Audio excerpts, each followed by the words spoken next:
এর পরের প্রশ্ন হলো, ভারতে অষ্টম শ্রেণীর নতুন ইতিহাস বই প্রকাশিত হয়েছে। Exploring society India and beyond এই বইটি চলতি সপ্তাহে প্রকাশিত হয়েছে। এই পাঠ্য বইয়ে মোগল সম্রাট আকবরকে সহিষ্ণু কিন্তু বর্বর, আর বাবরকে নিষ্ঠুর বিজেতা এবং আওরঙ্গজেবকে নির্দয় সামরিক শাসক হিসেবে উপস্থাপন করা হয়েছে। ইতিহাসে এই পুরনো লেখন আপনি কিভাবে মূল্যায়ন করবেন?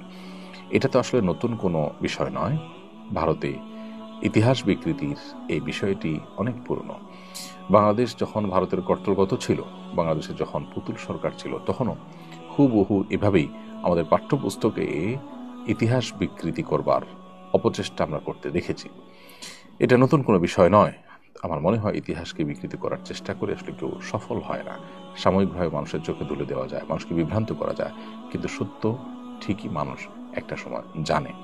বিধায় এখানে যে উদ্দেশ্যপ্রণোদিতভাবে মুসলিম শাসকদেরকে খারাপভাবে উপস্থাপন করার চেষ্টা করা হয়েছে, সেটা বোঝার জন্য তো পণ্ডিত হওয়ার প্রয়োজন নেই। ভারতবর্ষের ইতিহাসে বহু জালিম শাসক ছিল হিন্দুদের মধ্যে, তাদের সমালোচনা সেভাবে করতে দেখা যায় না। অথচ মুসলমানদের বহু ভালো গুণকে ইগনোর করে, তাদের নামে মিথ্যাচার করে, তাদেরকে নানাভাবে ভিলেন হিসেবে দেখাবার এই প্রচেষ্টা দীর্ঘদিন থেকে ভারতে হিন্দুত্ববাদীরা করে আসছে।